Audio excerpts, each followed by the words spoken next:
Bible ఉన్న వాళ్ళందరూ కూడా గమనించండి, వాక్యాన్ని శ్రద్ధగా ఆలకించండి. ఇర్మియా ప్రవచన గ్రంథం 20వ అధ్యాయము 11వ వచనాన్ని చదువుదాం. ఇర్మియా ప్రవచన గ్రంథం 20వ అధ్యాయము 11వ వాక్యం. అయితే పరాక్రమము గల శూరుని వలె, అయితే పరాక్రమం కలిగిన శూరుని వలె యెహోవా నాకు తోడై ఉన్నాడు. అయితే పరాక్రమం కలిగిన శూరుని వలె యెహోవా నాకు తోడై ఉన్నాడు. స్తోత్రం చెప్పండి గట్టిగా. దేవుడు మనకి ఎలా తోడుగా ఉన్నాడో తెలుసండి. పరాక్రమం కలిగిన శూరుని వలె, ఒక వీరుడుగా, ఒక శూరుని వలె పరాక్రమం కలిగిన దేవుడు మనకు తోడై ఉన్నాడు. మనకు తోడై ఉన్న దేవుడు సాధారణమైన వ్యక్తి కాదండి. పరాక్రమం కలిగిన శూరుని వలె భూమి ఆకాశాన్ని సృష్టించిన సర్వశక్తి కలిగిన దేవుడు మనకు తోడై ఉన్నాడు. చప్పట్లు కొడుతూ దేవునికి స్తోత్రం చెప్పండి అందరు గట్టి. ఏం బాల చప్పట్లు. ప్రైజ్ లార్డ్ చెప్పండి గట్టిగా. హల్లెలూయా. శూరుని వలె ప్రభు మనకు తోడుగా ఉన్నారు. పరాక్రమం కలిగిన కార్యాలు చేయగలిగిన దేవుడు. ఆయన పరాక్రమశాలి. ఆయన కార్యములు గంభీరమైనవి. ఆయనకు అసాధ్యమైన కార్యాలు ఈ లోకంలో ఏది లేదు. పరాక్రమశాలిగా ఆయన మనకు తోడై ఉన్నాడు అని వాక్యం సెలవిస్తుంది. ఆ 10వ వచనాన్ని చదివితే ఇర్మియా ప్రవక్త యొక్క పరిస్థితి ఎలా ఉంది, ఆ పరిస్థితుల్లో దేవుడు తనకు పరాక్రమం కలిగిన శూరుని వల్ల తోడుగా ఉన్నట్లు మనం చూస్తున్నాం. ఆ 10వ వచనాన్ని కూడా మనం చదివితే నలుదిక్కున భయమని అనేకులు గుసగుసలాడగా వింటిని. ఎట్లా అంటున్నారంటండి? భయం భయం భయమని. గసగసాలు కాదండి, గుసగుసలాడుతున్నారు. ఏంటండి? గసగసాలు కాదు, గుసగుసలాడుతున్నారు కొంతమంది. భయము భయము భయము. ఎక్కడ చూసినా భయాన్ని గురించిన వార్త. భయపడిపోతున్నారు, భయాన్ని గురించి ప్రస్తావిస్తున్నారు. ఎక్కడ చూసినా భయం. ఇంట్లో భయం, వెలుపట భయం, భయపు వాతావరణం, గుండెను గుప్పెట్లో పెట్టుకున్న పరిస్థితులు, ధైర్యంగా తల ఎత్తుకొని తిరగలేని పరిస్థితి, కలవరాలు, భయాలు. అందరూ మాట్లాడుకుంటున్నారు. వాళ్ళ శబ్దాలు ప్రవక్తకు వినబడుతుంది. ఇర్మియా ప్రవక్త వినబడుతుంది. భయము భయము భయము అనే మాట వినబడుతుండగా వారు దుర్మార్గుడని మీరు చాటించిన, మీరు అతన్ని దుర్మార్గుడని మీరు చాటి చెప్పగలిగితే మేము కూడా చాటిస్తాం. నీవు ఒక్క మాట ఇర్మియా దుర్మార్గుడని చెప్పండి చాలు, ఇక మేము ఫుల్ వాట్సాప్లో దాన్ని షేర్ చేస్తాం. నీ ఒక్కసారి ఆ మెసేజ్ని టైప్ చేసి మా వాట్సాప్ గ్రూప్లో పెట్టావనుకో, మేము ఇర్మియా దుర్మార్గుడు దుర్మార్గుడు దుర్మార్గుడు దుర్మార్గుడు నీ ఒక్కసారి చెప్పావనుకో, మేము 100 సార్లు చెప్తాం. జస్ట్ నీవు ఆ మెసేజ్ టైప్ చేసి మాకు సెండ్ చేయండి బ్రో, మేము అందరికీ ప్రచారం చేస్తాం. ప్రియులారా, ఇర్మియా చుట్టూ ఉన్న వాతావరణం చూడండి. ఒకవైపున భయము భయము భయము, మరోవైపున దుర్మార్గుడని చాటి చెప్పాలి అని ఒక గుంపు పోగైంది. ఈ రాత్రి ఇక్కడ కూడి వచ్చిన నీ జీవితాలు నిన్ను సమాజంలో అల్లరి పాలు చేయాలని, నిన్ను అవమాన పాలు చేయాలని, నిన్ను దుర్మార్గుడిగా సమాజానికి చూపించాలని, నీవు దుర్మార్గుడని మనుషులు చాటి చెబుతున్నారా? నీ కుటుంబాన్ని ఒక దుర్మార్గమైన కుటుంబాన్ని సమాజానికి చాటి చెప్పడానికి, అన్ని జనుల మధ్యలో నిన్ను అల్లరి పాలు చేయాలని ఒక గుంపు బయలుదేరి నిన్ను అవమానానికి గురి చేయాలని ప్రయత్నిస్తున్నారా? చదవండి మా. అతడు ఒకవేళ చిక్కుబడును, ఒకవేళ వాడు దొరుకుతాడేమో, అప్పుడు మనం అతని పట్టుకుని దొరకని అప్పుడు అతని పట్టుకొని అతని మీద పగ తీర్చుకుందామని చెప్పుకొని, అతని మీద మనం పగ తీర్చుకుందాం. దొరకని ఎక్కడో ఒక చోట దొరుకుతాడు. కానీ ఏదో ఒక రోజు దొరుకుతాడు. ఇర్మియా దొరుకుతాడు. దొరికినప్పుడు అతన్ని పట్టుకొని పగ తీర్చుకుందాం. పగ తీర్చుకోవాలనే వాంఛ, పగ తీర్చుకోవాలనే ప్రయత్నాలు. ఎప్పుడు అవకాశం దొరుకుతుందో, మాటలో దొరుకుతాడా, నడకలో దొరుకుతాడా, పద్ధతిలో దొరుకుతాడా, ఎక్కడ చిక్కుంటాడు, ఎక్కడ దొరుకుతాడు. దొరికినప్పుడు అందరూ ఇదే ఛాన్స్ అని, అతడు పడినప్పుడు, అతడు చిక్కుకున్నప్పుడు అతను విడిపించాలని ప్రయత్నించాలి కానండి, ఆయన దొరికినప్పుడు పగ తీర్చుకుందామని పొంచి చూస్తూ ఉన్నారు. నాకు స్నేహితులైన వారందరూ నేను పడిపోగా చూడవలెనని, వీడు ఎప్పుడు పడిపోతాడో చూద్దామని కనిపెట్టుకొని ఉన్నారంట. ఎప్పుడు పడిపోతాడో ఇతన్ని మనం పడిపోయినప్పుడు చూడాలి అని చెప్పి అతని కోసం కనిపెడతా ఉన్నారంట. అయితే పరాక్రమ కలిగిన శూరుని వల్ల ప్రభు నాకు తోడై ఉన్నాడు. చెప్పకూడదు అందరూ గట్టిగా. హల్లెలూయా. వీడు ఎప్పుడు పడిపోతాడో చూడాలి. ఇతని పతనాన్ని నేను చూడాలి, ఇతని పేరు భూమి మీద ఉండకూడదు, ఇతని అంతం ఏమవుతుందో చూడాలి, ఇతని పతనాన్ని చూడాలి అని ఎవరో అనుకుంటే పర్వాలేదండి. ప్రాణ స్నేహితులు, ప్రాణమిత్రులే శత్రువులుగా మారిపోయి యిర్మీయా పతనాన్ని చూడు. ఎవరో దూరంలో ఉన్నవాడు దుష్టుడు ఆలోచిస్తే పర్వాలేదు, నా అనుకునేవాళ్ళు, మన అనుకునేవాళ్ళు. Praise the lord.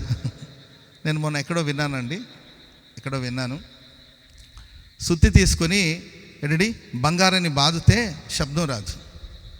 సుత్తిని తీసుకొని బంగారాన్ని బాగు చేసేటప్పుడు ఆ సుత్తితో కొడతా ఉంటే శబ్దం రాదంట.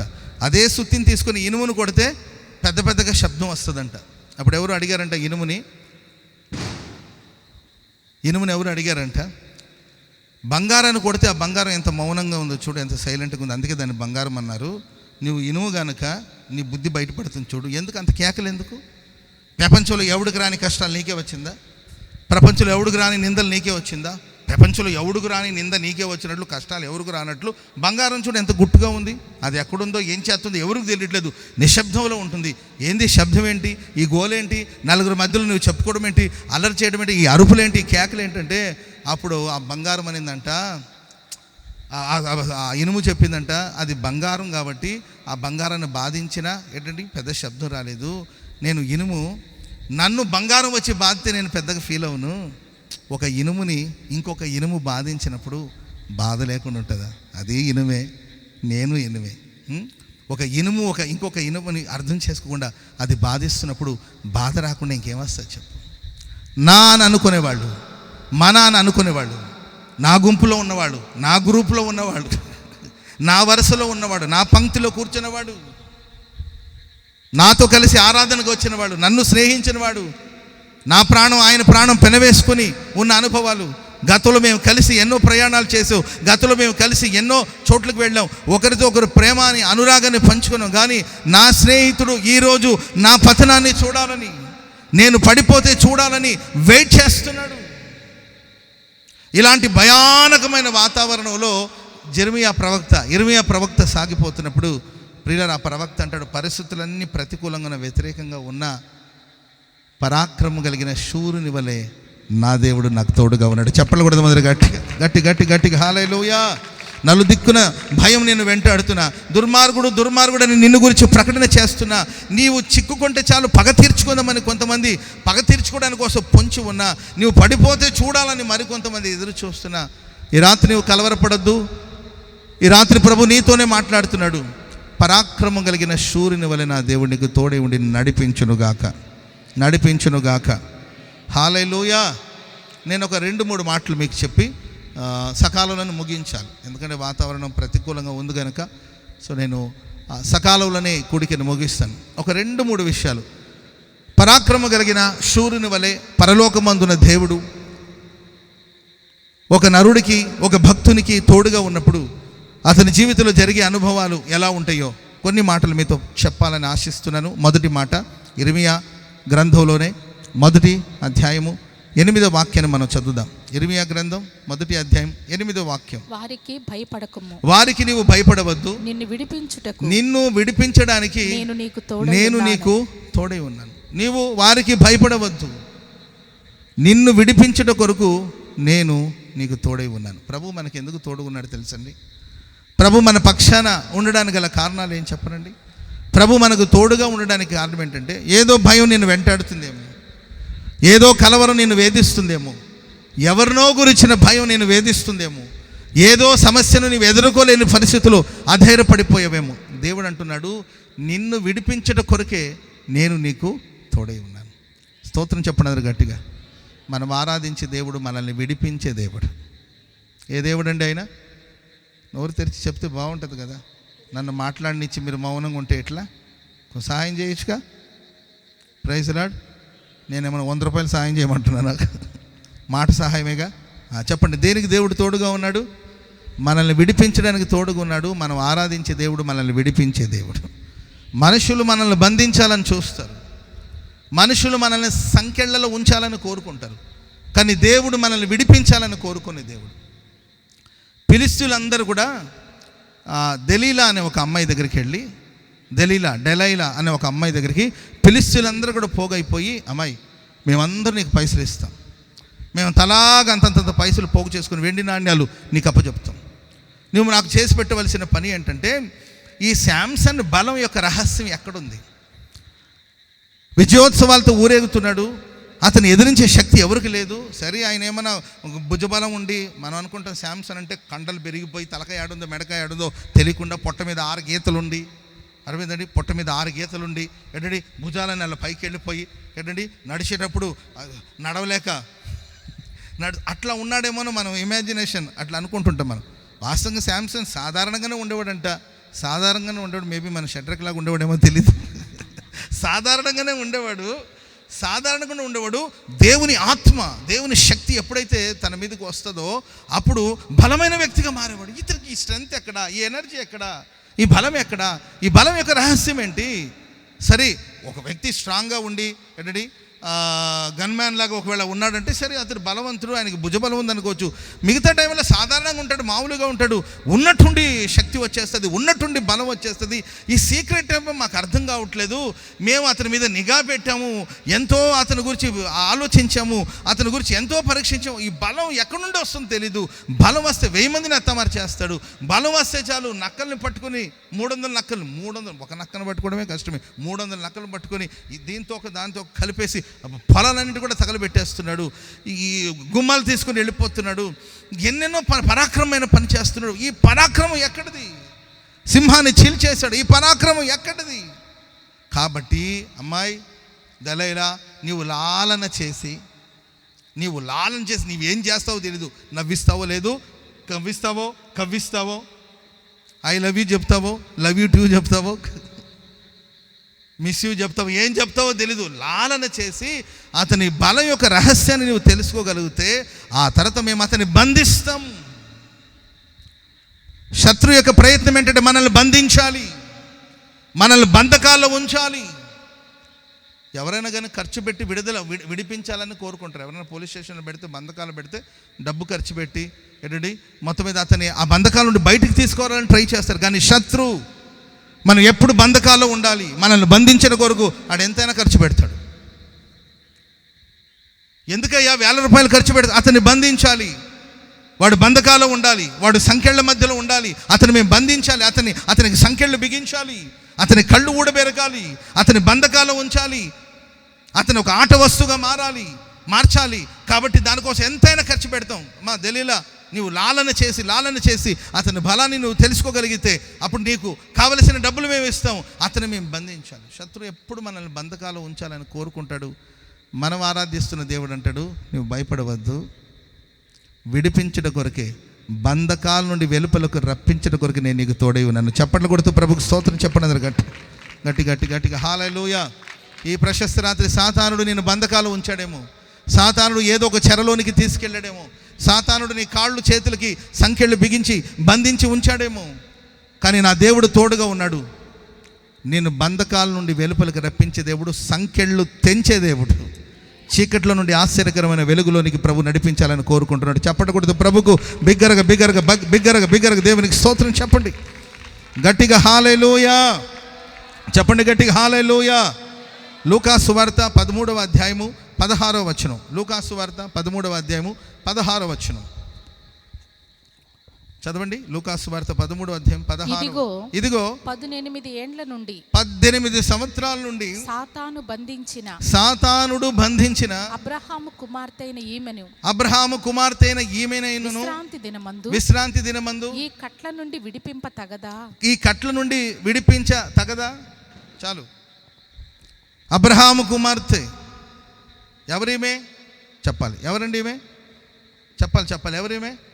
అబ్రహాము యొక్క కుమార్తె, అబ్రహాము యొక్క వంశావళిలో వచ్చిన వ్యక్తి, వాగ్దానానికి వారసురాలు, నిబంధన చేయబడిన వంశానికి చెందిన, దేవునితో నిబంధన చేసుకున్న అబ్రహాము వంశంలో పుట్టిన ఒక స్త్రీ,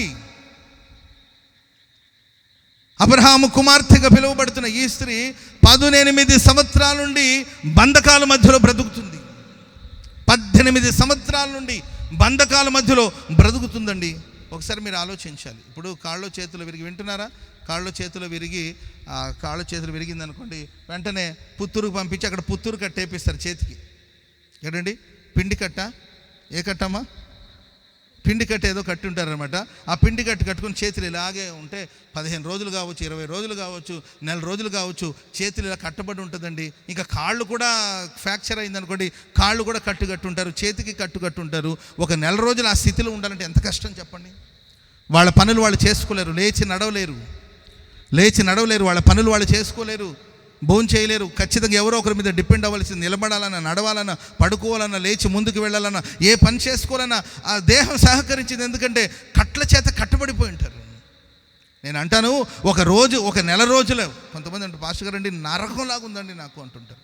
నరకం అండి పాస్టర్ గారండి, అసలు ప్రాణం పోయినా పర్వాలేదండి, ఎక్కడికక్కడ రాడ్లు వేసారు, ఆపరేషన్ చేశారు, ఇట్లా చాపి ఉంచిన కాళ్ళు ఇలాగే చాపే ఉంచాలి పాస్టర్ గారండి. అది ఎప్పుడు కట్టుకుంటుందో, ఎప్పుడు సరి అవుతుందో తెలుసు. కాళ్ళలో ఉన్న రాడ్లు, ప్లేట్లు ఏదేదో చెప్తూ ఉంటారు.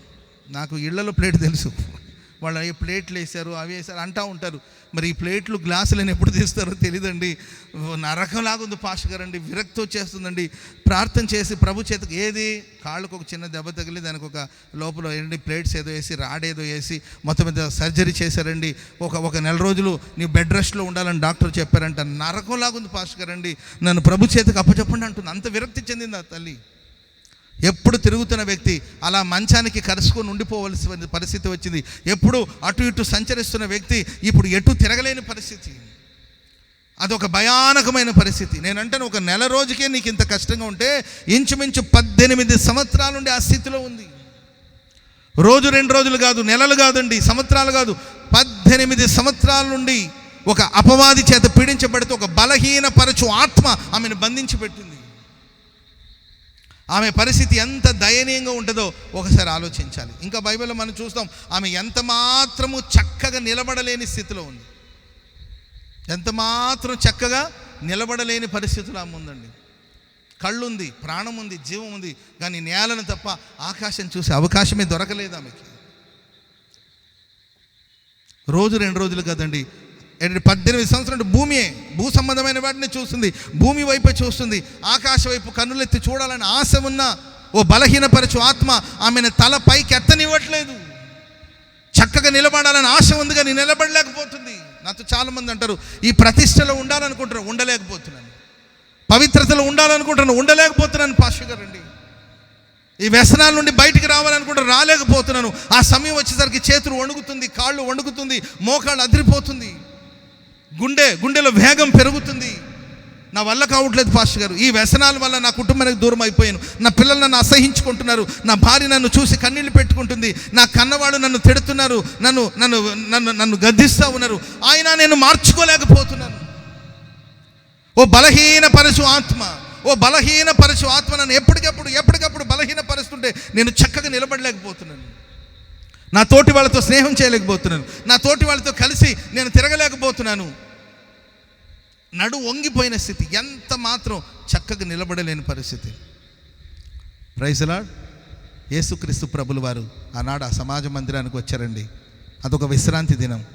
ఆమె బలహీనతను, ఆమె బాధను, ఆమె కష్టాన్ని ప్రభు చూసి ఆమె మీద తన చేతులుంచి, అమ్మా నీ బలహీనత నుండి నీవు విడుదల పొంది ఉన్నావని చెప్పగానే ఆమె చక్కగా నిలబడి దేవుని మహిమపరిచింది. చెప్పండి కూడా దేవునికి స్తోత్రం చెప్పండి గట్టిగా హల్లెలూయా. విడిపించడం కొరకు నా దేవునికి తోడుగా ఉన్నాడు ఈ రాత్రి. నా యేసయ్య చేతులు నీ వైపు చాపబడుతుంది. నా యేసయ్య తన చేతులు నీ మీద ఉంచబోతున్నాడు. నిన్ను పట్టి పీడిస్తున్న బలహీనత నుండి నా దేవుడు నిన్ను విడిపించబోతున్నాడు. బంధకాల నుండి నా దేవుడు నిన్ను వెలుపలకు రప్పించబోతున్నాడు. ఇక నీవు బలహీనుడు కాదు, నా దేవుడు నిన్ను బలవంతుడుగా మార్చబోతున్నాడు. ఇది మొదలుకు నీవు చక్కగా నిలబడబోతున్నావు. ఇది మొదలుకు నీవు నిలిచి దేవుని మహిమపరచబోతున్నావు. హల్లెలూయా. చెప్పండి గట్టిగా హల్లెలూయా. ఆ సమాజ మందిరానికి ఒక అధికారి ఉన్నాడు. ఏది ఈ 18 సంవత్సరాల నుండి ఈ తల్లి ఉంది కదండి, ఆ సమాజ మందిరానికి ఒక అధికారి ఉన్నాడు. అది సమాజ మందిరం అంటారు, దాన్ని ప్రార్థన మందిరం అని కూడా అంటారు. ఆ ప్రార్థన మందిరానికి ఒక అధికారి, ఆ సమాజ మందిరానికి ఒక అధికారి ఉన్నాడు. ఆయన అంటాడు, ఈ అయ్యగారికి వెర్రి కోపం వచ్చింది, మామూలు కోపం కాదు, కోపంతో మండిపోతున్నాడు. అసలు అర్థమైందండి? వాళ్ళ పాయసం తాగితే నీకెందుకు ఆయాసం? అర్థమైందండి? వాళ్ళ పాయాసం తాగితే వీళ్ళకి ఎందుకు ఆయాసం? దేవుడు ఆమెను ముట్టాడు, యేసయ్య ఆమెను ముట్టాడు. ఆమె చక్కగా నిలబడింది. 18 సంవత్సరాల నుండి చూస్తున్నాడు కదా. 18 సంవత్సరం నుండి ఆమె శ్రమ, ఆమె బాధ, ఆమె కష్టాన్ని చూస్తున్నాడు కదా. 18 సంవత్సరం నుండి ప్రతి విశ్రాంతి దినమున ఆమె సమాజ మందిరానికి వస్తుంది. ఆమె స్థితి, ఆమె బాధ, నిలబడలేని పరిస్థితి, కూర్చోలేని పరిస్థితి, ఆ బలహీనపరచు ఆత్మ ఆమెను బాధిస్తున్న సంగతులను చూశాడు కదా. ఒక్కసారికి విడుదల వచ్చినప్పుడు సంతోషించవలసిన వ్యక్తి సంతోషించకపోగా మండిపోయి, కోపంతో రగులుకొని మండిపోయి అంటాడు, ఏమ్మా మీకు వేరే పని పాటలేదా? ఆ రోజులు ఉన్నాయి కదా, ఆ రోజు బాగుపడవచ్చు కదా, ఆ రోజులోనే కదా, 6 రోజుల్లో బాగు చేసుకోవచ్చు కదా, విశ్రాంతి దినం తప్ప ఇంకొక రోజు మీకు లేదా అని మాట్లాడుతున్నాడు. అంటే మన చుట్టూ ఉన్న మనుషులు, అరే ఇతడు బంధకాల్లో ఉన్నాడు, ఇతడు బాధలో ఉన్నాడు, ఈమె కష్టాల్లో ఉంది, ఈమె శ్రమలో ఉంది, ఈమెకు ఒక విడుదల వచ్చిందని సంతోషించకపోగా, యేసుప్రభు అంటాడు, మీ పశువులు కానీ, మీ గొర్రెలు కానీ, మీ గాడిదలు కానీ బావిలో పడిపోతే దాని వెలుపుకి తీరా? విశ్రాంతి దినమైన వాటికి ఆహారాన్ని ఇవ్వరా? విశ్రాంతి దినమైన వాటికి నీళ్లు అందించరా? మీ పశువుల మీద బాధ్యత ఉంది కదా, మీ పశువుల మీద మీరు కనికరం చూపిస్తున్నారు కదా. ఈమె మీద మీకు కనికరం లేదంటే నిజమే, మనుషులకి ఈరోజు కనికరం లేదు. మనుషుల మీద కనికరం లేదు. కుక్కల మీద ఉన్న కనికరం, జంతువుల మీద ఉన్న కనికరం, పశువుల మీద ఉన్న కనికరం ఈరోజు మనుషుల మీద లేదు. జంతువులకి ఏదో హాని జరుగుతుందని, పశువులకి ఏదో ఇబ్బంది కలుగుతుందండి, పశువుల మీద, జంతువుల మీద కనికరం చూపిస్తున్నారు. మంచిదే, కాదని నేను అనను. మరి పక్షుల కన్నా, పశువుల కన్నా మనిషి శ్రేష్టమైనవాడు కదా. ఈ శ్రేష్టమైన మనిషి ఈరోజు సాతాను బంధకాల్లోకి వెళ్ళిపోయి చక్కగా నిలబడలేని పరిస్థితి, చక్కగా నడవలేని పరిస్థితి, వేదన, బాధలు కొనసాగించబడుతుండగా జాలి చూపలేని మనుషులు, పక్షాన నిలబడలేని మనుషులండి. కానీ మనం ఆరాధిస్తున్న యేసుక్రీస్తు ప్రభులు వారు ఆమె ప్రక్కన నిలిచి ఆమె మీద చేతులుంచి ఆమెను పట్టి పిడుస్తున్న బలహీనపరచు ఆత్మ నుండి దేవుడు విడుదల దయచేశాడు. ఈ రాత్రి నీ పక్షాన్ని ఎవరు నిలబడకపోయినా పర్వాలేదు, అక్కర్లేదు. మనుషులు ఎవరు నీ కోసం చేతులు చాపకపోయినా పర్వాలేదు, మనుషులు ఎవరు నీ పక్షాన వహించి మాట్లాడకపోయినా పర్వాలేదు, మనుషులు నీకు సిఫారసు ఇవ్వకపోయినా పర్వాలేదు, మనుషులు నీ కష్టాన్ని అర్థం చేసుకోకపోయినా ఏమీ పర్వాలేదండి. దేవుడు అంటాడు, విడిపించడం కొరకు నేను నీకు తోడై ఉన్నాను, నేను నిన్ను విడిపిస్తాను. స్తోత్రం చెప్పండి అందరు గట్టిగా హల్లెలూయా, హల్లెలూయా. 105వ కీర్తన 17వ వచనం, 105వ కీర్తన 17వ వాక్యం. కీర్తనలు 105వ కీర్తన. ముందుగా ఆయన ఒకని పంపెను, యోసేపు దాసుడుగా అమ్మబడెను. వారు సంకెళ్ళ చేత అతని కాళ్ళు నొప్పించిరి. సంకెళ్ళ చేత అతని కాళ్ళని నొప్పించారు. ఇనుము అతని ప్రాణమును బాధించింది. వాళ్ళు సంకెళ్ళు వేసి అతని కాళ్ళని నొప్పించారు. ఇనుము అతని ప్రాణాన్ని బాధించింది. ఒకవైపున నొప్పి, మరొకవైపున బాధ. అతని సంకెళ్ళ చేత అతని కాళ్ళను నొప్పించారు. ఇనుము అతని మనస్సుని బాధించింది. చదవండి. అతడు చెప్పిన సంగతి నెరవేరు వరకు యెహోవా వాక్కు అతని దేవుని వాక్యం అతని పరిశోధిస్తూ ఉంది. రాజు వర్తమానాన్ని పంపి అతని విడిపించాను. ప్రజలను ఏలినవాడు అతనికి విడుదల చేశాడు. ఇష్టప్రకారమే తన అధిపతులను ఏలుటకును తన పెద్దలకు బుద్ధి చెప్పడానికి తన ఇంటికి యజమానునిగాను యావదాస్తికి అధికారిగాను అతన్ని నియమించాడు. స్తోత్రం చెప్పండి గట్టిగా. రెండోదిగా ప్రియులు, ఇక్కడ యోసేపుని బంధకాలకు అప్పచెప్పారు. అన్నలు కావచ్చు, ఆయన వెళ్ళిన మార్గాలు, అతనికి వచ్చిన సమస్యలు కావచ్చు, పోరాటాలు కావచ్చు. ఇంకా చెప్పాలంటే ఆయన ఎంతో శ్రమపడి, పోరాడి, కష్టపడి ఆ కుటుంబ ప్రగతి కోసం పోరాడితే ఆ పోతిఫరు యోసేపుని తీసుకెళ్ళి ఆ చెరసాలకు అప్పగించాడు, బంధకాలకు అప్పగించాడు. అక్కడ బంధకాల మధ్యలో అతను ఉంచారు. అతని కాళ్ళు చేతులు సంకెళ్ళు బిగించారు. ఆ సంకెళ్ళు అతని కాళ్ళని నొప్పించింది. ఆ ఇనుము అతని మనసును నొప్పించింది. ఇంకా చెప్తారండి, యోసేపుని ఒక గొయ్యి లాంటి ఆ చెరసాల్లో ఐగుప్తు దేశంలో ఒక గొయ్యి లాంటిది ఒకటి ఉంటుందండి, దాంట్లో దించేశారంట. సంకెళ్ళు, బంధకాలు అతని నొప్పించింది, బాధించింది, శ్రమ పెట్టబడ్డాడు. అసలు దేనివల్ల వచ్చింది ఈ బంధకాలు, ఎందుకు ఈ వేదన కలిగిందని యోసేపు గురించి చూస్తే అతను ఏం తప్పు చేయలేదండి. కొన్ని పర్యాయాలు మనం ఆలోచిస్తే తప్పు చేసిన వాళ్ళు బాగానే తిరుగుతుంటారు. పోతిఫర్ భార్యకి ఏమైనా సమస్య వచ్చిందో చెప్పండి? ఆ అమ్మేమో శుభ్రంగా 3 పూటలు తింటుంది, ఏంటండి మొఖానికి ముల్తాన్ మట్టి రాస్తుంది, అర్థండి. ఆమె బాగానే ఉంది. నాకు కుటుంబం తెలుసు, వివాహం చేసుకున్నారు, బాగానే ఉన్నారు. ఈ అమ్మాయికి ఎక్కడో మరి వాట్సాప్లో పరిచయం అయ్యి ఇంకొక వ్యక్తి ఎవరో పరిచయం, ఆల్రెడీ మ్యారీడ్ ఆ అమ్మాయి, వివాహం అయింది. ఎవరో పరిచయం ఏర్పడారు. భర్త మీద కన్నా ఆ పరిచయమైన వ్యక్తి మీద విపరీతంగా ప్రేమ, వ్యామోహం పెరిగిపోయింది. అంతే, విపరీతమైన ప్రేమ. 2-3 సార్లు భర్త చూసి, అమ్మాయి తప్పు, ఏం పనులు ఇవన్నీ, వాళ్ళతో నీకేం మాట్లాడాలి, ఎందుకు చేస్తున్నాడు, వాడు ఎందుకు నీకు ఫోన్ చేస్తున్నాడు అని చెప్పి ఎంత చెప్పినా కూడా ఆమె వినిపించుకునే పరిస్థితి. ఒక మైకంలో ఉండిపోయిందండి. ఎంత చెప్పినా వినిపించుకోవట్లేదు. పాప ఉంది, బిడ్డ ఉంది, ఎక్కడి మార్పు లేదు. చెప్పి బుద్ధి చెప్పాడు. ఆ తర్వాత 2 దెబ్బలు వేసాడు. పెద్దలు పిలిపించి చెప్పించాడు. ఎంత చెప్పినా ఆమెకు మార్పు లేదండి. ఆ తర్వాత ఆ వ్యక్తిని కూడా వెళ్ళి కొంచెం దండించి వచ్చాడు. ఇంకొకసారి నా భార్య కానీ ఎక్కడి ఫోన్లు చేయడం కానీ చేస్తే నీకు మర్యాద ఉండదని వాడికి వార్నింగ్ ఇస్తే వాడేం చేశాడంటే భయపడిపోయి, దొరికిపోయాం కదా అని చెప్పి భయపడిపోయి వాడు ఫోను ఆపేశాడు. ఆపేస్తే ఈమె తట్టుకోలేకపోయి, బాధపడిపోయి, ఫీల్ అయిపోయి, అర్థమైందండి. పెళ్లి కాని పిల్ల గురించి చెప్పట్లే నేను, పెళ్ళై ఒక పిల్లున్న పిల్ల గురించి చెప్తున్నాను. పెళ్లి కాని పిల్ల కాదు, పెళ్ళై ఒక పిల్ల ఉంది. ఇదేంటో మరి, ఈ ప్రేమకు అసలు సిగ్గు సెరవు ఉందో లేదో నాకు తెలీదు. దానికి ఒక పద్ధతి, క్రమం ఉందో కూడా తెలీదు. ఆ పెళ్ళి అయితే ప్రేమించకూడదా అంటది మరలా. భారీ డైలాగులు, ముదురు డైలాగులు. వాస్తవం చెప్తుండండి, ఆయన మాట్లాడలేదని చెప్పి ఆమె వేదనకు గురి అయిపోయి సూసైడ్ చేసుకుని చనిపోయింది. ఏది, నాకు ఒక భర్త ఉన్నాడు, నాకు ఒక చంటి బిడ్డ ఉంది, ఆ బిడ్డ భవిష్యత్తు ఏంటి, నా భర్త ఇన్ని తప్పులు చేసినా కూడా సహించి భరించి కడుపులో పెట్టుకుని గుండెలో దాచుకుని నాకు మంచి చేస్తున్నాడు తప్ప కీడు చేయట్లేదు కదా, నా భర్త కోసం నేను బ్రతకాలి కదా, నా పిల్ల కోసం నేను బ్రతకాలని ఆలోచన లేకుండా సూసైడ్ చేసుకుని చనిపోయింది. చనిపోతే విచిత్రమైన విషయం చెప్పనండి, ఏ పాపం ఎరగని ఈయన తీసుకెళ్ళి జైల్లో పెట్టారు. ఆమె ఏం చేసినా ఓర్చుకుంటున్నాడు, ఏం చేసినా భరిస్తున్నాడు, సహిస్తున్నాడు కదండి. ఇతను తీసుకెళ్ళి జైల్లో పడేస్తే ఓ చంటి బిడ్డ ఇంటి దగ్గర ఉంది, ఆమెమో చనిపోయి సమాధిలోకి వెళ్ళింది, ఈయనేమో చెరసాల్లో ఉన్నాడు. ఆ విషయాలు విన్నప్పుడు నాకు నిజంగా గుండె బరువెక్కిపోయింది. ఆమెతో మాట్లాడినవాడు, ఆమెతో సరదాగా తిరిగినవాడు, ఫోన్ ఆపేసినాడు, ఆయన బాగానే తిరుగుతున్నాడు. తప్పులు చేసిన వాళ్ళు, తప్పుడు కార్యక్రమాలు చేసిన వాళ్ళు బాగానే తిరుగుతూ ఉంటారు, కానీ ఏ తప్పు చేయలేదు, ఏ చీకటికి చోటు ఇవ్వలేదు, నీతిగా బ్రతికి, నిజాయితీగా బ్రతికి, ఎన్ని తప్పులు చేసినా మన్నించే విశాలమైన మనసుండి తన కుటుంబాన్ని కాపాడుకోవాలని ప్రాధాయపడుతున్న ఆ భర్తను తీసుకెళ్ళి జైల్లో పడేశారు. ఉన్నది లేనిదంతా రాసి జైల్లో పడేస్తే తల్లి ఏమో చనిపోయిందండి, తండ్రి ఏమో చెరసాలో ఉన్నాడు. ఆ చంటి బిడ్డ ఎక్కడ ఉండాలి, ఎవరితో ఉండాలి, ఎవరు పరామర్శిస్తారు?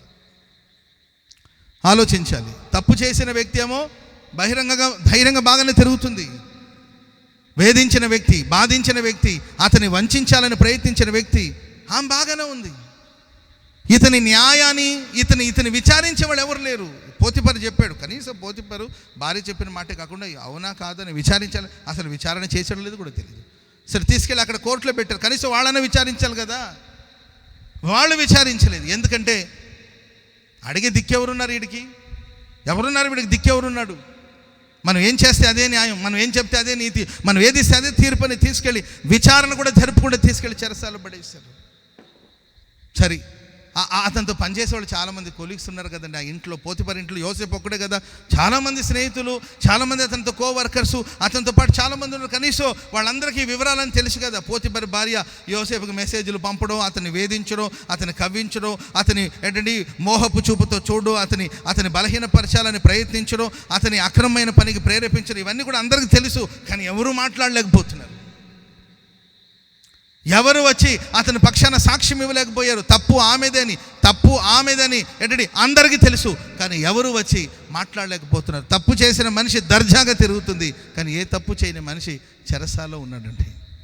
ఆ తర్వాత అక్కడ ఒక మంత్రి వచ్చాడు, అతనికి మేలు చేశాడు. సార్, నేను ఇక్కడికి రావడానికి నేను ఏ తప్పు చేయలేదండి, నేను నిజాయితీపరునండి, నేను యథార్థవంతుడిని, నేను ఏ తప్పు చేయలేదు, కానీ నన్ను తీసుకొచ్చి ఇక్కడ ఉంచారు. ఇక్కడ నేను ఉండడానికి కొరకు నేనేం తప్పు చేయలేదు, దయచేసి నేను మీకు మేలు చేశాను కదా, కనీసం దాన్నన్న గుర్తు చేసుకుని రాజుతో మాట్లాడి నన్ను వెలుపలికి తీసుకురండి అని అంటే, చూద్దాంలే నాన్న అని చెప్పి వెళ్ళాడండి. ఇక చూస్తూ ఉండిపోయాడు అంతే. ఈ రాత్రి నీవు చెయ్యని నిందలకు, నీవు చెయ్యని తప్పులకు నిందను మోస్తూ, అవమానాలు మోస్తూ, మానసికంగా కృంగిపోతూ, కృషించిపోతూ చెరసాల అనుభవాలు బ్రతుకుతున్నవేమో. ప్రేమైన వాళ్ళారా, ఆకాశమందున దేవుడు యోసేపును జ్ఞాపకం చేసుకున్నాడు. రాజు దగ్గర నుండి సందేశం వచ్చింది. చప్పట్లు కూడా మందరు గట్టిగా రాజు దగ్గర నుండి సందేశం రాబోతుంది, చెరసాల నుండి నా దేవుడు నేను వెలుపలకు రప్పించునుగాక, చెరలో నుండి నా దేవుడు నేను వెలుపలకు రప్పించునుగాక. బాధపడిన దేశమందు దేవుడు బహుగా అభివృద్ధి పరిచాడు. స్తోత్రం చెప్పండి అందరు గట్టిగా, చెప్పండి గట్టిగా హల్లెలూయా. ఐగుప్తు దేశంలో అధికారులందరూ ఏలుబడి చేసే స్థాయికి వెళ్ళాడు. పెద్దలందరికీ బుద్ధి చెప్పగలిగిన స్థాయికి దేవుడు తీసుకెళ్ళాడు. ఆమె ఎవరైనా జైలు నుండి బయటకు వచ్చేవాళ్ళు ఎలా ఉంటారో తెలుసండి?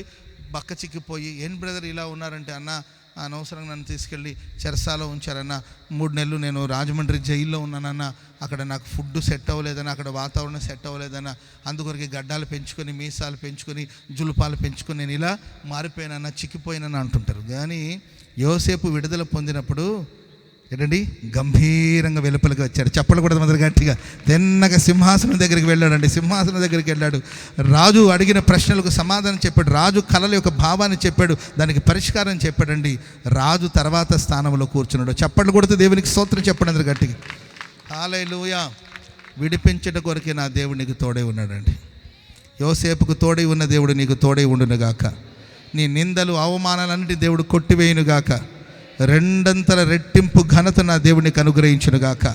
దేశం యొక్క ఉన్నత స్థలాల మీద నా దేవుడిని ఎక్కించునుగాక, ఎక్కించునుగాక, ఎక్కించునుగాక. హల్లెలూయా. యోహాను సువార్త 8:31 చదవండి. యోహాను సువార్త 8:31. కాబట్టి యేసు తనను నమ్మిన యూదులతో మీరు నా వాక్యమందు నిలిచిన వారైతే, మీరు నా వాక్యమందు మీరు నిలబడి ఉంటే నిజముగా నాకు శిష్యులై మీరు నాకు శిష్యులుగా ఉంటారు, సత్యమును మీరు గ్రహిస్తారు. అప్పుడు సత్యము మిమ్మల్ని స్వతంత్రులుగా చేస్తుంది. చెప్పగా వారు మేము అబ్రహాము యొక్క సంతానము, ఎన్నడూను ఎవనికి మేము దాసులమై మేము ఉండలేదు. యేసుప్రభు అంటాడు, మీరు నన్ను నమ్మారు, సత్యం మిమ్మల్ని స్వతంత్రులుగా చేస్తుంది. స్తోత్రం చెప్పండి అందరు గట్టిగా. మీరు నా శిష్యులు, మీరు నన్ను నమ్మారు కనుక సత్యం మిమ్మల్ని స్వతంత్రులుగా చేస్తుంది అని అంటే, ఆ యూదులు అంటారు, మేము అబ్రహాం యొక్క సంతానము, ఎన్నడూను మేము ఎవరికి బానిసులము దాసులము కాదంటే, యేసుప్రభు అంటాడు, పాపం చేయు ప్రతివాడు పాపానికి బానిస.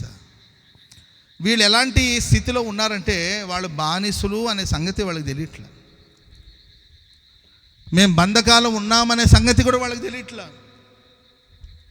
అంత బాగానే ఉంది కదా, అంత మంచిగానే ఉంది కదా, బాగానే తింటున్నాం కదా, బాగానే ఉంటున్నాం కదా అని అనుకుంటున్నారు తప్ప, పాపం చేసి ఆ పాపం నేను ఏలుబడి చేస్తుంది. ఆ పాపపు బంధకాలు నీవు ఉన్నావు, పాపం నేను ఏలుబడి చేస్తుంది. పాపం చేసే ప్రతివాడు పాపానికి బానిస. ఈ సంగతి స్పృహ లేకుండా, గ్రహింపు లేకుండా కొంతమంది బ్రతుకుతున్నారు. ఎగ్జాంపుల్ మీరు చూడండి, హాస్పిటల్కి ఒక చంటి బిడ్డని తీసుకెళ్తాం, అక్కడ ఇంజెక్షన్ వేస్తుంటే ఆ పాప ఏడుస్తూ ఉంటుంది. అమ్మాయి ఇంజెక్షన్ వేసుకో తల్లి అని అంటూ ఏడుస్తూ ఉంటుంది. ఎందుకంటే ఆ పాపకి ఏ వ్యాధి ఉందో, ఆ వ్యాధి వల్ల వచ్చే నష్టాలేంటో, ఆ వ్యాధి వల్ల వచ్చే ఇబ్బంది ఏంటో, ఆ వ్యాధికి పరిష్కారం అంటే ఏమీ తెలియదండి. నాకేం లేదు, నేను బాగానే ఉన్నాను అంటుంది, కానీ ఆ పాపకు వ్యాధి ఉంటుంది. రోజు కొంతమందిలో పాపం నిలిచి ఉంది, పాపానికి వాళ్ళు బానిసలుగా ఉన్నారు. కానీ ఏం లేదు అంత బాగానే ఉంది, నేను ఎందుకు పాపానికి బానిస అని అటు వాళ్ళ పాపానికి బానిసలైన సంగతి వాళ్ళు గ్రహించలేని పరిస్థితిలో ఉన్నారు. Praise the Lord. చెప్పండి గట్టిగా హల్లెలూయా. గారడి సీమోన్ అని ఒక ఆయన ఉన్నాడండి. ఆయనకి ఆస్తిపరుడు, ఆయనకి పేరు ప్రఖ్యాతులు కావాలి అండ్ దేవుని వరాన్ని ద్రవ్యానికి తీసుకోవాలని ప్రయత్నిస్తున్నాడు. దేవుని వరం కావాలి నాకు, దేవుడు నాకు వరం ఇవ్వాలి, నేను ఎవరి మీద చేతులు ఉంచుతాను వాళ్ళ మీద దేవుని అభిషేకం దిగి రావాలి, నేను దేవుని వరాన్ని కొనుక్కోవాలి, ఎంత ఖర్చైనా పర్వాలేదు, ఎంత డబ్బైనా పర్వాలేదు అని అంటే, అప్పుడు పేతురు గారు అంటాడు, ఒరే బాబు నీ వరం అడుగుతున్నావు, అసలు నీవు ఏ స్టేటస్లో ఉన్నావో తెలుసా, నీవే స్థితిలో ఉన్నావో తెలుసా? Praise the Lord. దుర్నీతి బంధకంలో నీవు నాకు కనబడుతున్నావు. నీవు ద్రవ్యముతో దేవుని వరమని అడగాలని కోరుకుంటున్నావు, కానీ నీవు బంధకాలు ఉన్న సంగతి నీవు గ్రహించలేకపోతున్నావు. దుర్నీతి అనే బంధకాల చేత నీవు బంధించబడి ఉన్నావు.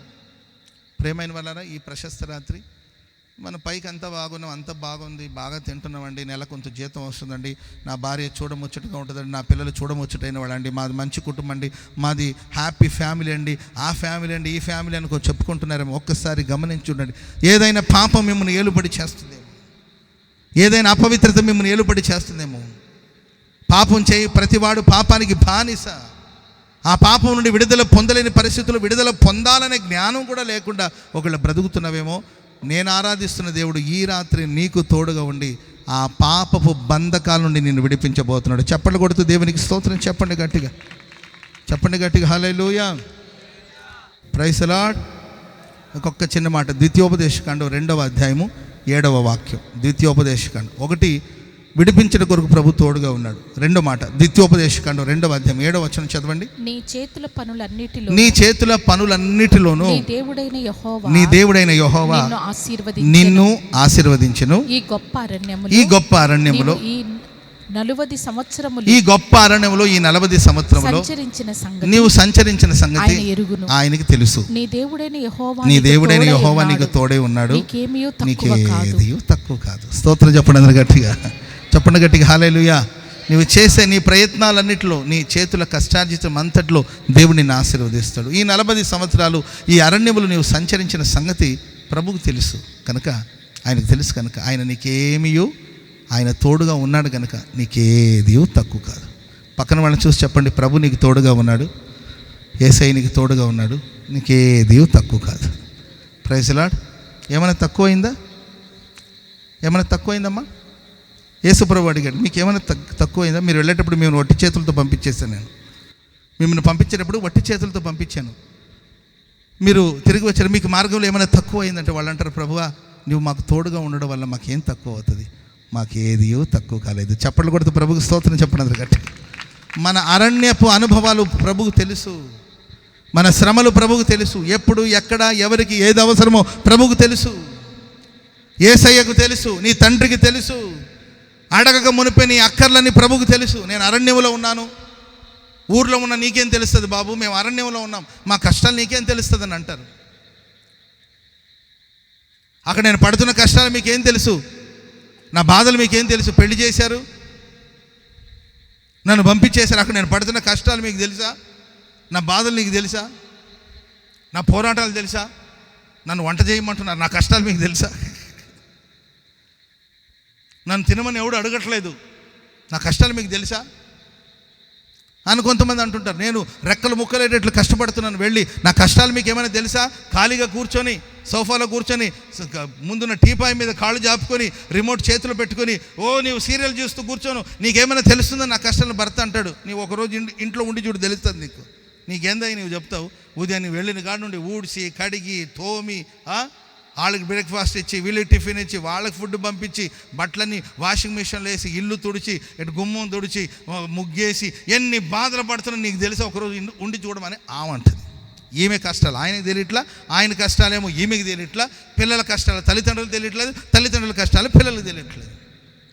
చదువు చదువు చదువు అని నన్ను చంపుకొని తింటున్నావు కదా, నీవు వచ్చి చదువు నీకు తెలుస్తుంది అంటారు. చదవడం అంటే చిన్న చిన్న విషయమా? ఇంత ఉంటుంది ఒక పుస్తకాలు, ఆ ఇంజనీర్ పుస్తకాలు, అది నిజంగా చదువుతారో లేకపోతే ఊరికి పేపర్లో తిప్పుతారో నాకు తెలియదు. ఇంత ఉంటుంది ఆ పుస్తకాలు, మరి అది ఎప్పుడు చదువుతారు, అది ఎప్పుడు బ్రెయిన్లోకి ఎక్కించుకుంటారు, మరి ఎప్పుడు పరీక్ష రాస్తారో తెలియదు. ఇన్ని పుస్తకాలు ఉంటాయి. నిజంగా మరి ఇంజనీర్ స్టూడెంట్ చెప్పాలండి, మెడికల్ స్టూడెంట్ చెప్పాలి, చదివారో లేదో ఒకసారి నాకు, ఒకవేళ మెడికల్ స్టూడెంట్ ఇంజనీర్ స్టూడెంట్స్ ఎవరైనా లైవ్ చూస్తుంటే ఒకసారి మీరు లైవ్ చాట్లో చెప్పండి, నాకు మేము చదివి పూర్తి చేసామండి అని ఉంటే చెప్పండి. చదవకపోతే ఏడ చదువుతాంలే అంటే ఏదో మొత్తం మీద మీరు లైవ్ చాట్లో పెట్టండి. సాధ్యమేనా? ఎంత కష్టం, ఎంత పోరాటం. పిల్లలకున్న కష్టాలు పిల్లలకు ఉంటుంది, ఆ తల్లిదండ్రులు అర్థం చేసుకోకపోవచ్చు, తల్లిదండ్రుల కష్టాలు పిల్లలకు అర్థం కాకపోవచ్చు. కానీ అరణ్యములో నీవు సంచరిస్తున్న మార్గం, అరణ్యములో నీవు పడిన కష్టాలు, అరణ్యములో నీవు నడిపించబడుతున్న, నీవు ప్రయాణం చేసిన అనుభవం, నీవు సంచరించిన వాటిని ప్రభు చూశాడు. అందుకే దేవుడు అంటాడు, నేను నీ చేతుల కష్టార్జితం నేను ఆశీర్వదిస్తాను, నీకేమీ తక్కువ కాదు. ఆమె చెప్పండి అందరు గట్టిగా, చెప్పండి గట్టిగా. హల్లెలూయా. కరువు కాలం అంతా తొట్టిలో పిండి తరగలేదు, బుడ్డిలో నూనె తరగలేదు. కరువు కాలం అంతా, కరువులో కూడా మనల్ని సజీవులుగా కాపాడడానికి దేవుడు శక్తిగల దేవుడు. మనం చూడండి, మనం ఏం ఆలోచిస్తామంటే ఏలియాను దేవుడు ఒక విధవరాల ద్వారా పోషించాడు, ఏలియాను ఒక విధవరాల ద్వారా పోషించాడు.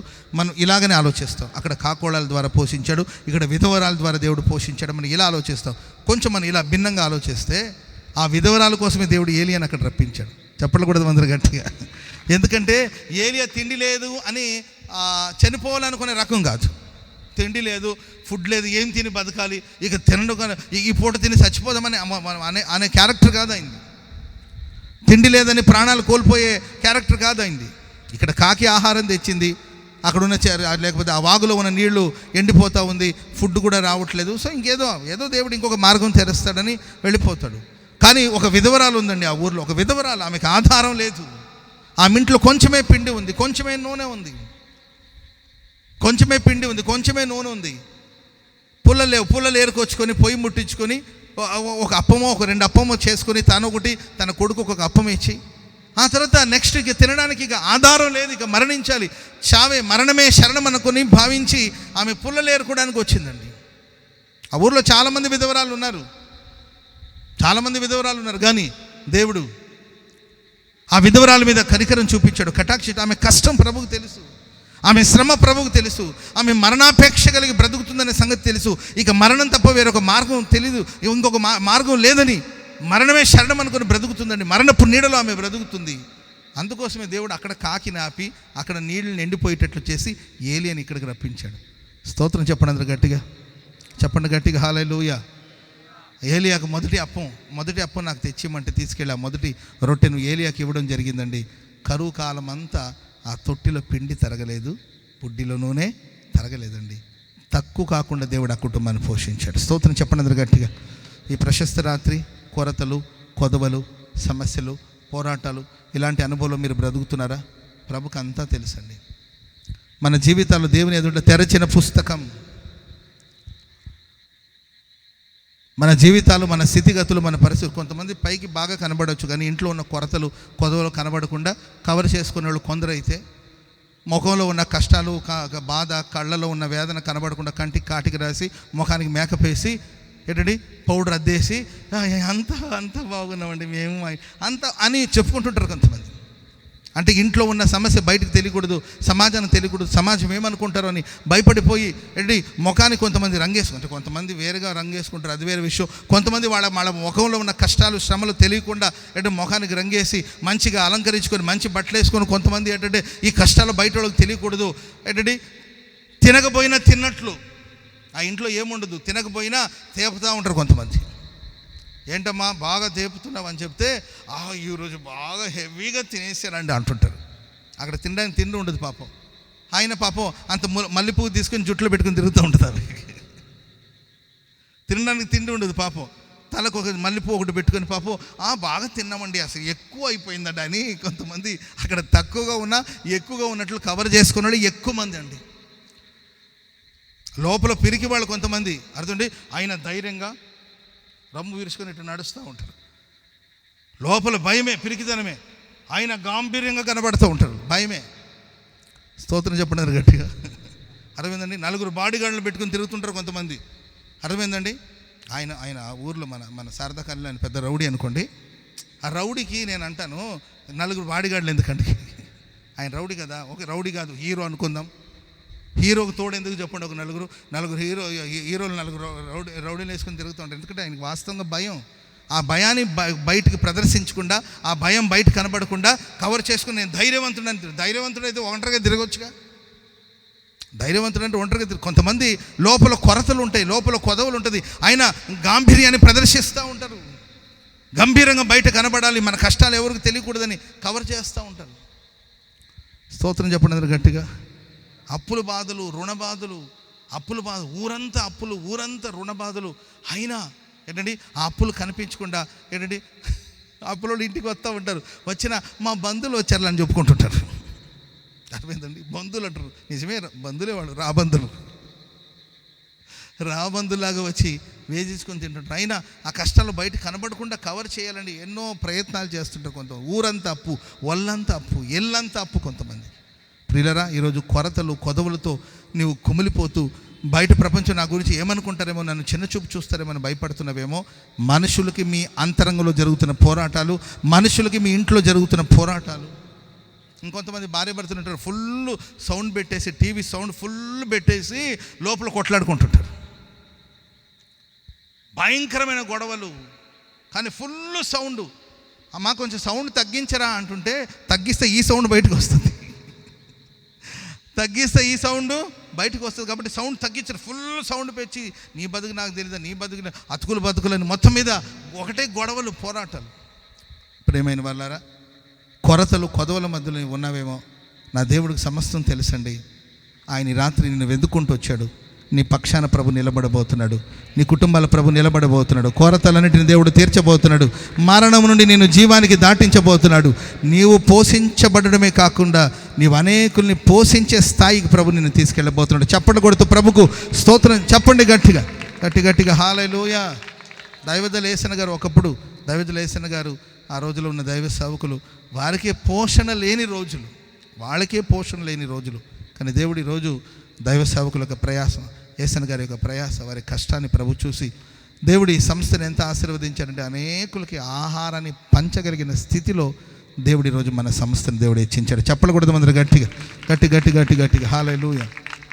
ప్రభు తోడుగా ఉంటే ఏ కొదవ ఏ కొరత లేకుండా నేను అద్భుతంగా ప్రభు నడిపిస్తాడు. ఆమేన్, ఆమేన్, ఆమేన్. ఈ మాటలన్నిటిని మన వినికిడిలో స్థిరపరిచి ఆశీర్వదించుగాక. ప్రేమాస్వరూపి నిత్యాశ్రయ దుర్గమైన యేసయ్య, మీకు స్తుతి చెల్లిస్తున్నాం. గత కాలమంతా మీ కృపలో మమ్మల్ని భద్రపరిచి కాపాడి నేటి దినమున తండ్రి ఈ ప్రత్యేక ప్రార్థనలోనికి మీరు మమ్మల్ని సమకూర్చినందుకై స్తుతి చెల్లిస్తున్నాం. ప్రభువా, నాతోనూ చేరి వచ్చిన ప్రజలందరితోనూ మీరు మాట్లాడిన వాక్కులన్నిటిని బట్టి మీకు స్తుతి చెల్లిస్తున్నాం. పరాక్రమము గల సూర్యుని వలె యెహోవా నాకు తోడై ఉన్నాడని సెలవిచ్చినట్లుగా పరాక్రమము కలిగిన దేవునిగా, మహిమ గల దేవునిగా, యుద్ధశూరునిగా ప్రతి ఒక్కరికి మీరు తోడై ఉండమని వేడుకుంటున్నాం. యేసయ్య, సమస్యలన్నిటి నుండి విడుదల కలిగించేటువంటి దేవుడవని మీరు తెలియపరిచిన మాటల్ని బట్టి మీకు స్తుతి చెల్లిస్తున్నాం. ప్రభువా, మనుషులు తోడుగా ఉంటానని చెప్పి దూషిస్తారని, అవమానపరుస్తారని, నిందిస్తారని, ప్రభా మనుషుల తోడు వ్యర్థమని మీరు సెలవిచ్చారు. సదాకాలం, శాశ్వత కాలం పరాక్రమము గల సూర్యుని వలె ప్రతి ఒక్కరికి మీరు తోడుగా ఉండబోతున్నందుకై మీకు స్తుతి చెల్లిస్తున్నాం. యేసయ్య, మీరు తోడయుండి అద్భుతాలు చేసి ఆశీర్వాదకరమైన మార్గాలలో మీరు నడిపిస్తున్నందుకై స్తుతి చెల్లిస్తున్నాం. ప్రభా, మీరు తోడయుండి విడిపించే దేవుడవని సెలవిచ్చారు. నువ్వు భయపడకు, నేను నీకు తోడయుండి శత్రువుల చేతిలో నుండి నేను నిన్ను విడిపిస్తానని సెలవిచ్చిన దేవుడు. ఇర్మియాకు తోడయుండి విడిపించిన దేవా, నీ ప్రజలందరికీ తోడుగా ఉండండి. శత్రువు చేతిలో నుండి విడుదల కలుగునుగాక, విడుదల కలుగునుగాక. నిందించే వారి చేతిలో నుండి, అవమానపరిచే వారి చేతిలో నుండి, బాధించే వారి చేతిలో నుండి ఒక్కొక్కరికి రాత్రి విడుదల కలిగించినందుకై స్తుతి చెల్లిస్తున్నాం. యోసేపుని చెరసాలలో నుండి విడిపించి అధిపతినిగా మీరు హెచ్చించారందుకు స్తుతి చెల్లిస్తున్నాం.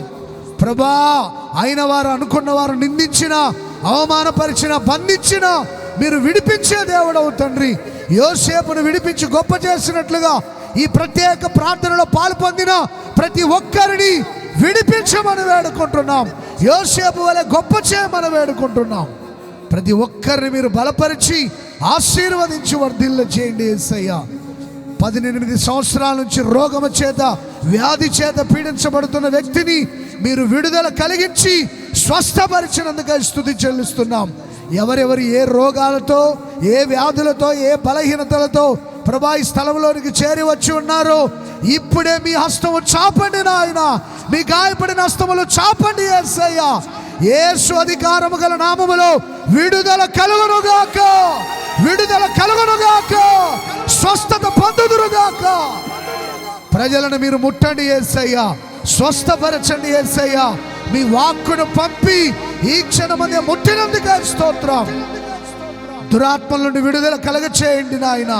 ఎవరెవరైతే ఏ రోగము చేత, వ్యాధి చేత పీడించబడుతున్నారో, అపవాది చేత పీడించబడుతున్న వారిని విడిపించుటకు మేలు చేయు దేవా. మీరు తోడయండి. రోగాల నుండి, వ్యాధుల నుండి, బలహీనతల నుండి ప్రతి ఒక్కరిని విడిపించి పరిపూర్ణమైన స్వస్థత, ఆరోగ్యం, క్షేమమిచ్చి మీ ఘనమైన నామాన్ని మీరు మహింపరచుకోమని వేడుకుంటున్నాం. దుర్నీతి బంధకాలలో ఉన్న వారిని కూడా విడిపించండి యేసయ్య. ఒక్కొక్కరిని మీ కల్వారి రక్తము చేత కడగండి యేసయ్య. మా కోసమే ప్రాణ త్యాగము చేసిన యేసయ్య, ఆఖరి రక్త పట్టు వరకు రక్తం కాచిన యేసయ్య, ఈ ప్రాంతాల మీద మీ రక్తం ప్రోక్షించబడును గాక. ఒక్కొక్కరు మీ రక్తం చేత కడగబడుదురు గాక, శుద్ధి చేయబడుదురు గాక. దుర్నీతి బంధకాలలో ఉన్న వారిని ఈ రాత్రి విడిపించి పరిపూర్ణమైన రక్షణ భాగ్యాన్ని దయచేయండి. మీ సన్నిధికి తీసుకుని వచ్చి స్థిరపరిచి ఆశీర్వదించి కొలత లేని ఆత్మాభిషేకము చేత మీరు నింపినందుగా స్తుతి చెల్లిస్తున్నాం. అభిషేకించి వర్ధిల్ల చేసి మీ ప్రజలందరినీ మీ సన్నిధిలో స్థిరపరిచి ఆనందింపజేసి మీ గణనామాన్ని మహింపరచుకోండి. మా పితరులైన ఇశ్రాయేలీయులకు 40 సంవత్సరాలు తోడయండి. ఏది తక్కువ చేయకుండా సమృద్ధిని అనుగ్రహించి మీరు నడిపించారు. యేసయ్యా, నీ ప్రజల జీవితాల్లో వారి కుటుంబాల్లో ప్రభా ఏది తక్కువ కాకుండా ఈ రాత్రి ప్రత్యేక రీతిలో మీరు ఆశీర్వదించండి. యేసయ్య, కుటుంబాల్లో ఉన్న సమస్యలన్నిటి నుండి విడిపించండి. ప్రభా మీకు స్తోత్రం. ఒక్కొక్కరికి సమృద్ధిని దయచేయమని వేడుకుంటున్నాం. నీ ఇంటి వస్తువుల లెక్క చూడగా ఏది తక్కువైపోదని సెలవిచ్చిన దేవుడు. ప్రభువా మీకు స్తోత్రం. విధవరాలు కుటుంబాన్ని కరువు దినములన్నిట పోషించిన దేవా, దైవ సేవకుని అద్భుతంగా పోషించిన దేవా, ఏది తక్కువ కాకుండా పోషించువాడా. క్రైస్తవులని, ఆత్మీయుల్ని, మీ దాసులని, దాసురాలని అందరినీ పోషించి సంరక్షించి కాపాడి సమృద్ధి చేత నింపినందుకై స్తుతి చెల్లిస్తున్నాం. నిరుపేద స్థితిలో ఉన్న వారిని కూడా పోషించండి నాయన. మా పోషణకర్త మీకు స్తుతి చెల్లిస్తున్నాం. కుటుంబాల్లో నాయన ఎంతోమంది దరిద్రతలో ఉన్నారు, పేదరికంలో ఉన్నారు, కష్టార్జితాన్ని అనుభవించలేని స్థితిలో ఉన్నారు. యేసయ్య, ఒక్కొక్కరి కష్టార్జితం వారు అనుభవించేటట్లుగా సహాయం చేయండి. 30 అంతలుగా, 60 అంతలుగా, 100 అంతలుగా, 1000 రెట్లుగా, లెక్కలేనంతగా ఆశీర్వదించండి నాయన. ఆకాశపు వాకిళ్ళు విప్పి దీవెనలు కొమ్మరించి వర్ధిల్ల చేయండి. ఏది తక్కువ కాకుండా సమృద్ధినిచ్చి ఆశీర్వదించి ఆత్మీయంగా, భౌతికంగా ఆశీర్వదించి వర్ధిల్ల చేసి మీ సన్నిధికి తీసుకొని వచ్చి స్థిరపరిచి మీ రాజ్య వారసులుగా మార్చండి. యేసయ్యా, మీరు మాకు తోడై ఉన్నారని ప్రభా మేము నమ్ముతున్నాం, విశ్వసిస్తున్నాం. ప్రభా, మీరు మాకు తోడైండి ప్రకృతిని మీరు అనుకూలపరిచినందుకై స్తుతి చెల్లిస్తున్నాం. వర్షాన్ని ఆపినందుకై స్తుతి చెల్లిస్తున్నాం. మేఘాలకు ఆజ్ఞాపించినవాడా, చక్కటి వాతావరణం ఇచ్చారు, చల్లటి వాతావరణం ఇచ్చారు. అందుకు స్తోత్రం యేసయ్య. మీరు మాకు తోడై ఉన్నారని మేము నమ్ముతున్నాం యేసయ్య. అన్నిటిని అనుకూలపరిచి ఆశీర్వదించారు. నీ ప్రజలతో మీరు నడవండి యేసయ్య. వారి ప్రక్కనే నిలిచి వారికి తోడైండి, కాపాడి ఆశీర్వదించి వర్ధిల్ల చేయండి. ఎంతటి ప్రతికూలతలు కూడా ఈ ప్రత్యేకమైనటువంటి సభను ఘనంగా, దీవెనకరంగా, మహిమకరంగా, ఆశీర్వాదకరంగా జరిగించారు. ప్రభా, ప్రార్థించిన బిడ్డలందరినీ దీవించండి. ప్రభా, శక్తి లోపం లేకుండా పరిచర్య చేసిన బిడ్డలు, కష్టపడిన బిడ్డలందరినీ ఆశీర్వదించండి. ప్రభా, హృదయపూర్వకంగా అర్పణలిచ్చి, కానుకలిచ్చి ఈ మీటింగ్ కోసం నాయనా వాళ్ళ కష్టార్జితాన్ని అప్పగించున్నారు. వారిని కూడా 1000 రెట్లుగా దీవించండి. మరి ముఖ్యంగా ఈ సంఘ పరిచర్యను, ఈ శారదా కాలంలో జరుగుతున్న ఈ పరిచర్యను మహామహిమకరంగా జరిగించండి. మీ దాసులైన యేసన్న గారిని మీరు జ్ఞాపకం చేసుకొని అద్భుతంగా ఈ ప్రాంతం పరిచర్యను, మినిస్ట్రీ పరిచర్యను మీరు జరిగిస్తూ ఉన్నారు. రాబోయే కాలం కూడా తండ్రి ఈ పరిచర్యను ఘనంగా, మహిమకరంగా, దీవెనకరంగా జరిగించండి. ప్రత్యక్షంగా, పరోక్షంగా ప్రయాసపడిన బిడ్డలందరినీ ఆశీర్వదించండి. లైవ్లో తండ్రి వీక్షించిన వారిని, వారి కుటుంబాలని, వారి పిల్లల్ని కూడా ప్రత్యేక రీతిలో ఆశీర్వదించి తోడైండి, విడిపించి సమృద్ధినిచ్చి వర్ధిల్ల చేసి మమ్మల్ని అందరినీ మహిమగల మీరు ఆకడకు సిద్ధపరచమని నజరేయుడైన యేసు నామములో ప్రార్థించి వేడుకుంటున్నాం తండ్రి. ఆమేన్. మన తండ్రి అయిన దేవుని ప్రేమ, కుమారుడైన యేసయ్య కృప, పరిశుద్ధాత్మ దేవుని యొక్క దీవెనాన్యున్య సహవాసం, ఆయన సన్నిధి సముఖం మనకు సకల కోటి పరిశుద్ధులందరికీ యేసయ్య కృప సదాకాలం తోడయుండి సమృద్ధినిచ్చి కాపాడి నడిపించునుగాక. ఆమేన్. హల్లెలూయా, హల్లెలూయా, హల్లెలూయా. అందరికీ వందనాలు, స్తోత్రాలు.